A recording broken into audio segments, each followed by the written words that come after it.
The mall echoed with laughter, chatter, and the rhythmic clatter of heels, until a sudden scream cut through it all. "Mommy!" A little girl's voice pierced the air, high-pitched and trembling. Shoppers froze. Heads turned. A girl no older than 6, with tangled brown hair and panicked eyes, stood alone near the escalators. Ava was walking past the coffee kiosk when the cry hit her like a punch to the chest. Her body tensed, a familiar coldness crawling up her spine. Without thinking, she sprinted toward the sound. A man bumped her shoulder. She didn't notice.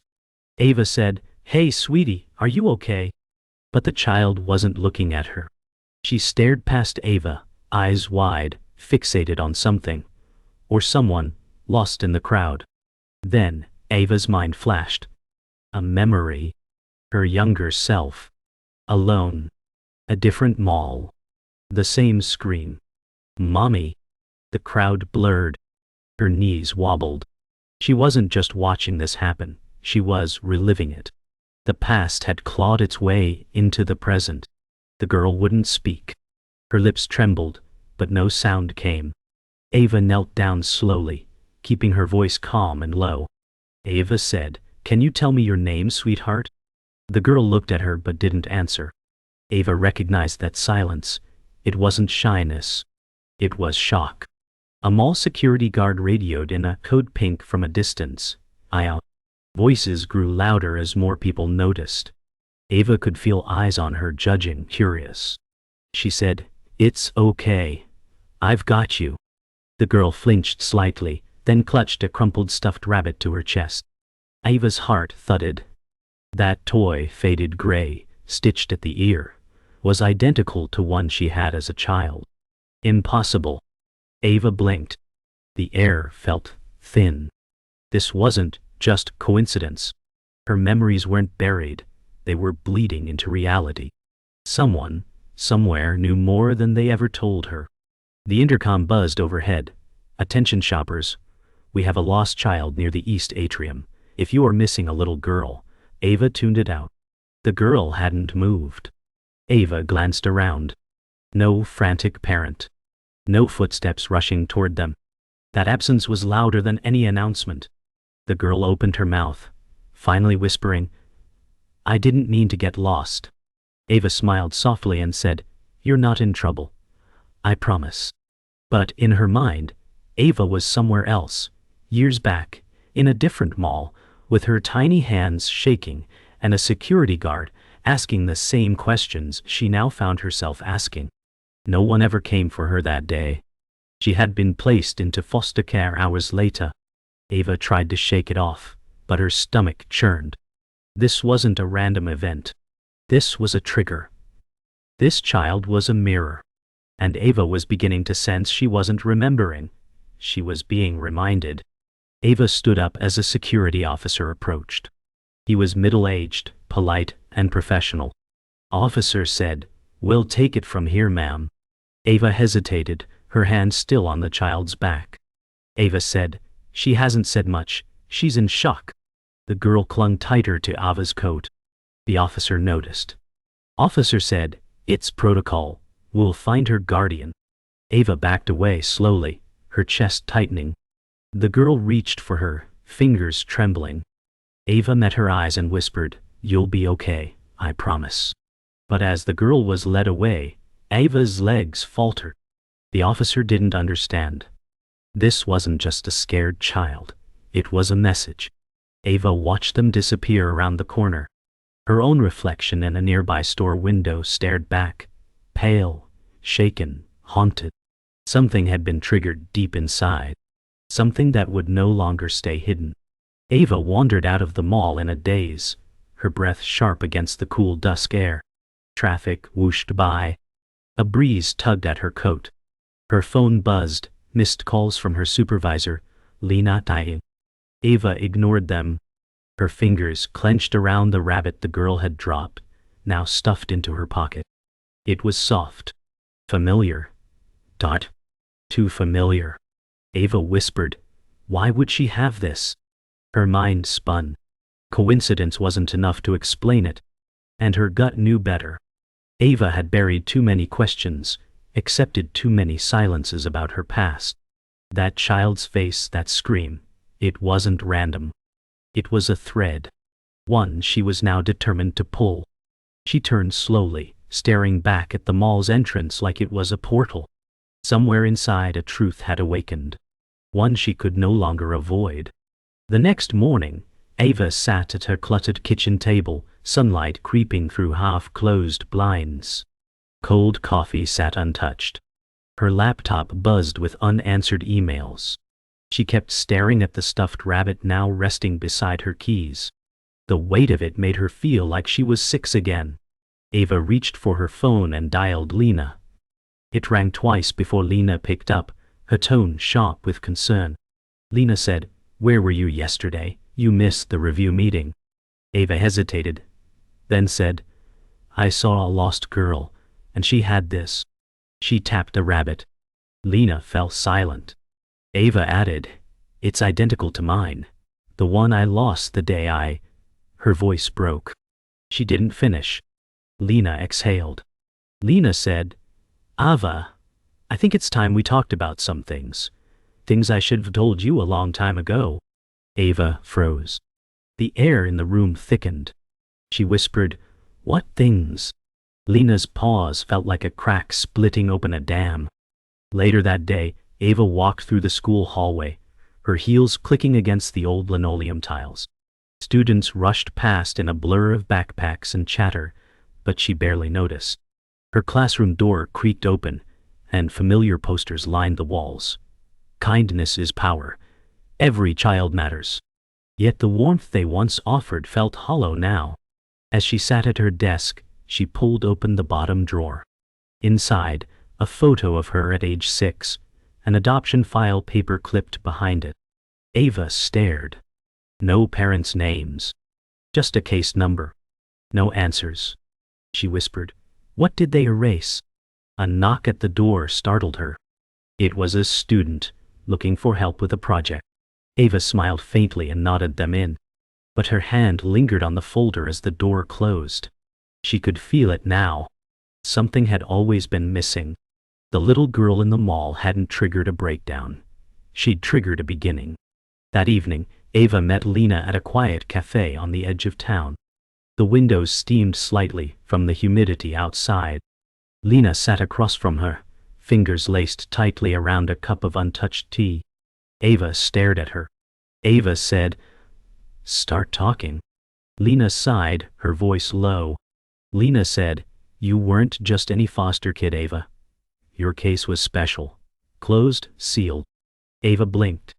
Lena continued, "There was political pressure. People didn't want your story getting out. I didn't know everything then. I was just a new caseworker, but I saw enough to know something wasn't right." Ava's stomach turned. She said, "So why didn't you tell me?" Lena looked down. Lena said, "Because I thought it would protect you. I thought I could undo what they did by just helping you forget." Ava leaned back. Her world shifted under her. Forgetting was never healing. It was erasure. And someone had orchestrated it. As Lena left the cafe, Ava remained seated, watching her reflection ripple in the window pane. She didn't move for minutes. Outside, the night had settled, washing the street in puddled neon. She reached into her bag and pulled out the adoption file. She began scanning through the pages again, line by line. One note scribbled faintly in red caught her attention. Subject's father linked to classified asset archive. Sealed under political directive, 19B. Her breath caught. Father? Archive? Political? Ava whispered, "What the hell were you part of, Dad?" It was the first time she'd said the word aloud in years. Her heart beat faster. This wasn't just about a child left behind. It was about why. She closed the file and stood up. The rain had started again. But Ava no longer cared about getting wet. She had a lead. A direction. And the next storm would come from her. Back at home, Ava opened a dusty storage box from her closet, one she hadn't touched in years. It was filled with fragments. Old drawings, scribbled school notes, a cracked snow globe. At the bottom, wrapped in tissue, was a necklace, a tiny golden key hanging from it. Ava held it up to the light. She remembered nothing about it, yet something in her gut said it mattered. She walked to her desk and set it down next to the rabbit. Pieces of a puzzle. Scattered, disconnected, but real. Ava said quietly, "You tried to bury me in silence, but I'm still here." She took a deep breath and opened her laptop. This time, she didn't search for comfort. She searched for records, sealed archives, foster care case numbers, political scandals from 25 years ago. Her fingers flew across the keys. The truth wasn't gone. It was waiting. And Ava was done waiting. Ava sat in the county records office, the fluorescent lights flickering above her like a bad omen. Rows of filing cabinets stretched like a maze behind the reception desk. She handed over her request form, her hands slightly trembling. The clerk, a bored-looking man in his 40s, skimmed the paper. Clerk said, "This case number's restricted. I can't let you access it." Ava leaned forward. Ava said, "I have legal guardianship over myself. I'm not asking about someone else. I'm asking about me." The man sighed, typed something, and frowned. Clerk said, "It's sealed, under federal protection. That's rare." Ava's heart pounded. "Federal," she muttered. "What did you do, Dad?" She turned to leave, eyes scanning the room. On the far wall was a dusty archive terminal no one seemed to use. She walked over and slid into the seat. The screen flickered to life. Her fingers hovered. If they wouldn't give her the truth, she'd dig it out herself. The terminal's search function was archaic, slow, text only, a remnant of some forgotten government system. Ava typed in her case number again, this time under internal notes. A flood of redacted entries appeared.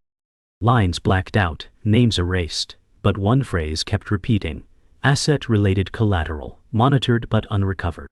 Her stomach dropped. Asset. Dot. Collateral. Dots. Val. These weren't foster care terms. These were government operations. Cold, dehumanizing terms. She scrolled further. A digital copy of a scanned letter loaded. It was addressed to a name she'd never heard, C. Marlowe. It referenced her father, and hinted he had once held a sensitive role in Department 19. She whispered, "What is Department 19?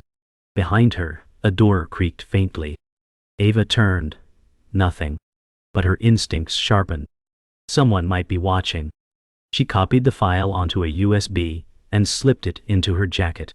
She didn't have answers yet, but she was finally holding a thread that someone didn't want her to pull. Later that night, Ava sat on her bed with the USB in hand, her laptop glowing beside her. She stared at the file tree, folders labeled with cryptic terms, dates, and one recurring tag: Marlowe Protocol. She clicked on a file and a grainy video began to play. It showed a man in his early 30s, dark-haired, sharp-jawed, speaking to a congressional panel.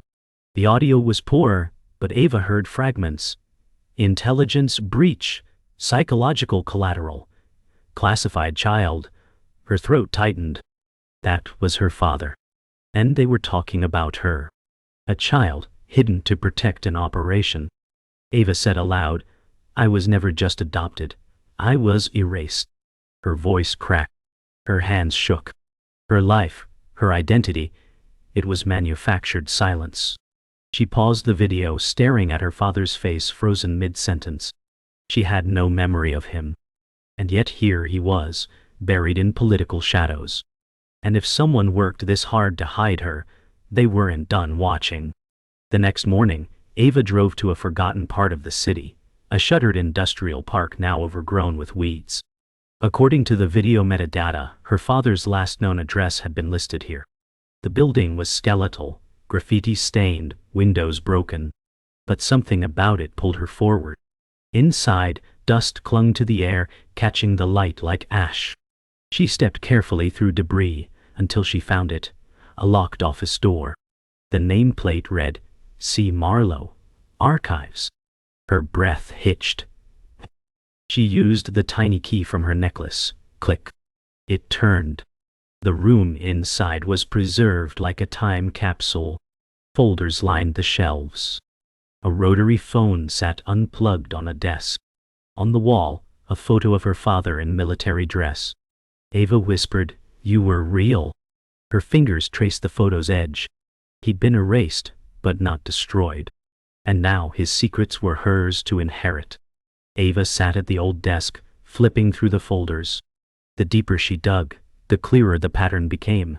Her father had been a whistleblower. He'd discovered illegal surveillance on American citizens, and in retaliation, they'd dismantled his life, declared him unstable, unfit to parent, and relocated his child.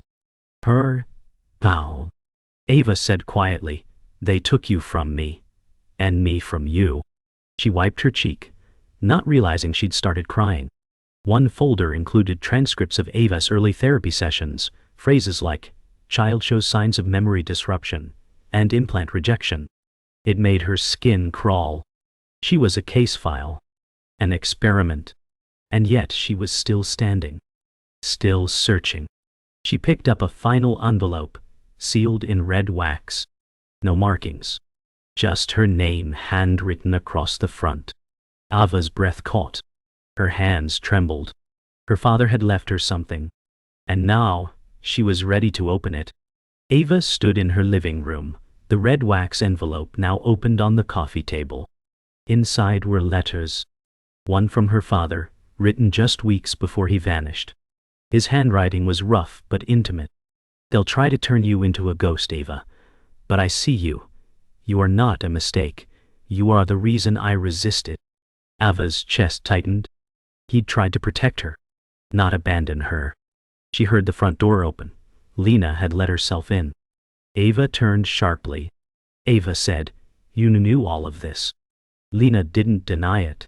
She looked tired. Lena said, "I did." Ava's voice cracked. "You let me believe I was just another case. You let me forget him." Lena stepped forward slowly. Lena said, "I was told if I said anything, your life would be revoked. Benefits, protections, even your foster clearance. I thought staying close was the only way I could keep you safe." Ava stared at her. "Safe from what, Lena?" And this time, Lena didn't answer. Ava stormed outside, needing air, needing space. Lena followed slowly, rain beginning to fall in delicate sheets. Ava stopped on the porch, clutching her father's letter. Her voice trembled. "Yande, you let me build my life on a lie." Lena said nothing at first. Then quietly, "It wasn't my choice, Ava. I was assigned to contain your memory. My job was to monitor you, not raise you." Ava turned sharply. "You weren't my friend. You were my handler." Lena's eyes welled. "It stopped being that years ago." Ava laughed bitterly. "You think that changes anything?" Thunder rumbled low in the distance. Ava whispered, "How many people watched me live a lie?" Lena lowered her gaze. "Too many." And Ava realized then, this wasn't just about her father. It was about control. Secrecy. Her entire life had been scripted, watched, and managed. But now, she was the one watching back. Back inside, soaked and shaking, Ava pored over the remaining letters. One included an address, out of state, with a note, "In case anything happens, find her, she remembers." Ava's fingers tightened. Her father hadn't acted alone. Someone else out there held answers. She packed a small bag, slipped the USB, the necklace, and letters inside. Lena sat silently on the couch. Ava said, "You don't get to stop me anymore." Lena nodded, resigned. Lena said, "You won't like everything you find." Ava replied, "I already don't like what I've lived." She grabbed her keys and headed for the door. Before leaving, she looked back one last time. Ava said, "I don't know if I can forgive you." Lena's voice cracked. "I'm not asking you to." With that, Ava stepped into the storm. She was no longer someone being watched. She was the one moving toward the truth. On her own terms. The drive was long, the road winding through rain-slick highways and fog-draped trees. Ava gripped the steering wheel tighter with each mile, her mind flashing through everything. Her childhood, Lena's betrayal, her father's voice on that recording. She said aloud, "They tried to erase me, but I'm still here." The GPS beeped, arrival in 5 minutes. The address was a small farmhouse tucked deep in wooded land. As Ava approached, her headlights illuminated an elderly woman waiting on the porch. Hair silver, posture proud. As Ava stepped out, the woman smiled faintly. Woman said, "You look just like him." Ava stopped in her tracks. "You knew my father?" The woman nodded. "I was part of the team, until I realized the price." Ava said, "What was he trying to protect?" The woman looked toward the forest behind the house. "You?" Ava exhaled. This was the beginning of answers. Real ones. Inside the farmhouse, warm light flickered from a fireplace. The woman, introduced as Miriam, poured tea and motioned for Ava to sit. Miriam said, "We weren't supposed to get attached, but your father did. And then, so did I." Ava asked, "What were they protecting?" Miriam passed her a weathered dossier. Inside were pages of Ava's early development, coded observations, field notes, psychological charts. Miriam said, "You were born with something they couldn't control, perfect memory recall under stress. They thought you'd be an asset." He refused. Ava's voice shook. "So, they erased us both." Miriam nodded. "And now, someone knows you're remembering. They won't stay quiet." Ava clutched the dossier. "Then, I won't either." Miriam stared at her with something like pride. "Your father said you'd be the one to finish what he started." Ava looked at the fire, her eyes hardening. The hunt for truth had just begun. Miriam led Ava to the barn behind the house. Inside, hidden beneath loose floorboards, was a locked metal case. Ava opened it with the key from her necklace. Inside were reel tapes, handwritten notes, and a sealed letter marked to be opened if she finds the truth. Miriam said, "Your father documented everything. Whistleblower testimony, surveillance records, names." Ava picked up a tape labeled Directive 19B, Child Relocation. Her hands trembled. Miriam warned, "These people bury more than evidence. They bury people." Ava whispered, "Then I dig." She grabbed the letter and tucked it into her coat. She didn't know what she would find, but she knew she was past the point of fear. Ava said, "I need to find whoever authorized this. Someone high up." Miriam nodded grimly. "His name is Senator Holt. He buried your father, and he's still in power." Ava stood up, her voice steady. "Then I'm going to see him." Ava stood in the hallway of a government building, sterile and buzzing with artificial light. Her coat was damp from the rain, her nerves taut. She held the whistleblower file in her bag, along with her father's letter. A receptionist eyed her as she approached. Ava said, "I'm here to see Senator Holt." The woman blinked. "Do you have an appointment?" Ava replied, "Tell him it's about Directive 19B and Charles Marlowe." The receptionist's eyes flickered. Moments later, Ava was escorted up a private elevator. At the top floor, the doors opened into a sleek office with a panoramic view of the city. Senator Holt, clean-cut, mid-60s, with the calm demeanor of a man used to control, stood waiting. He said, "Miss Marlowe, I was wondering when you'd come knocking." Ava didn't flinch. "You erased my life. Now I want answers." He gestured to the chair. "Then let's talk." Senator Holt moved with a predator's grace as he poured himself a drink. Holt said, "Your father was brilliant, but reckless. He thought emotion justified disobedience." Ava stared. He didn't want his daughter used like a lab rat. Holt smiled faintly. "And yet here you are. Smarter. Stronger. Because of us." Ava's hands balled into fists. "You destroyed my life. You murdered his." Holt raised a brow. "Murder. We preserved national integrity." He stepped closer. "Walk away, Ava. We'll seal this again, quietly, No one needs to get hurt. She pulled the USB from her pocket and placed it on the table. This has everything. Every name.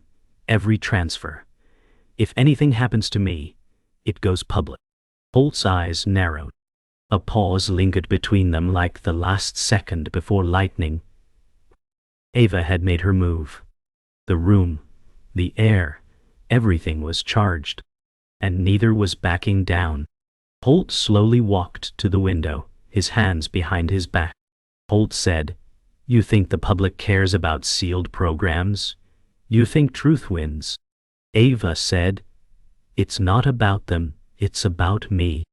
Her voice was clear. "Lindo and Kotkapaling. Steady. You erased me from my own life. I'm taking it back." Holt turned. "You have no idea how deep this goes." Ava stepped forward. "Try me." She dropped her father's sealed letter on the desk. He believed in something, in someone, me. Holt's mask cracked. A twitch. A flash of unease. "What do you want, Ava?" She replied, "A full declassification. An apology on record, and your resignation." He let out a dry laugh. "You won't survive the fallout." Ava's eyes locked with his. "I've already survived you." The silence between them was deafening. Then Holt said quietly, "You're your father's daughter." Ava whispered, "And I'm proud of that." Ava stepped out of the building and into the light rain. Reporters gathered by the steps. Someone had leaked the story. Flashbulbs popped. Voices shouted her name. She didn't run. She didn't hide. Ava walked straight into the storm.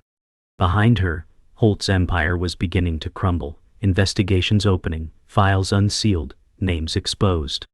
Miriam had sent the documents to the press. Ava had handed them the final key. She said nothing as she passed the crowd. Her story would speak for itself now. The child they tried to erase had become the woman who exposed them. At the crosswalk, she paused and looked up. The sky was clearing. Slowly, quietly. She whispered, "You can rest now, Dad." A quiet peace settled in her chest. She had taken the risk. And won. Now, it was time to rebuild. Not the life she had lost, but the one she chose. The news spread like wildfire. Senator Holt resigns amid scandal. Government cover-up exposed. Ava sat in her apartment, staring at the television screen. Her name was everywhere now, attached to courage, not silence. Yet she didn't feel victorious, just lighter. The weight of decades had begun to lift. Miriam had texted her, "You did it. He'd be proud." Ava turned off the TV and looked at her reflection in the window. No more shadow. No more shame. Just her. Ava whispered, "It's over." But it wasn't a finish line. It was a threshold. She opened a new notebook, blank and ready. Her own story would begin here, not written for her by someone else, but crafted from the truth. She picked up a pen, then paused. Ava smiled. She didn't need to write anything yet. For the first time in her life, she could just be. A week later, Ava visited the community center where she once volunteered. Children laughed in the yard as she passed, but one little girl stopped and waved. It was the same girl from the mall, the one who triggered everything. She was safe now, adopted by a new family. The girl ran to her. Ava knelt down. Girl said, "Are you the lady who found me?" Ava smiled. "You found me, remember?" The girl giggled, holding Ava's hand. Ava's chest swelled with something unfamiliar, joy. The girl's new parents waved warmly. Ava stood, brushing the child's hair from her face. She said, "You're brave, you know that?" The girl nodded. "So are you." As the girl ran back, Ava watched her go, tears in her eyes. In saving that child, she'd unlocked herself. Her past had returned not to haunt, but to heal. And that healing was finally spreading. Ava stood before a crowd in a modest auditorium, invited to speak at a child advocacy forum. The room fell silent as she approached the podium. Her hands gripped the edges, but she didn't shake. Ava said, for a long time, I believed I was abandoned, forgotten. But the truth is, I was hidden. And today, I want to say, no child should ever have to survive in silence. She paused, letting the moment land. Truth isn't just justice, it's healing. Applause followed, not thunderous but sincere. As Ava stepped down, several young adults approached her. One whispered, I saw your story. It made me believe I could speak too. Ava smiled, gently touching the girl's shoulder. Ava said, then say it. Start now. That day, Ava didn't just reclaim her voice, she helped spark others. And in doing so, she realized something vital: her past had purpose. Later that evening, Ava walked through a quiet cemetery, the letter from her father folded in her hand. She stopped beside a grave marked Charles Marlowe, beloved father. Truth above silence. Flowers lay at the base, fresh. Ava knelt, placing the letter beside them. She whispered, they tried to erase us, but we wrote ourselves back in. Wind rustled the trees overhead, soft and steady, like a response. Ava stayed there for a while, just breathing, letting the pain pass without resistance. For the first time, she didn't feel broken or missing. She felt whole.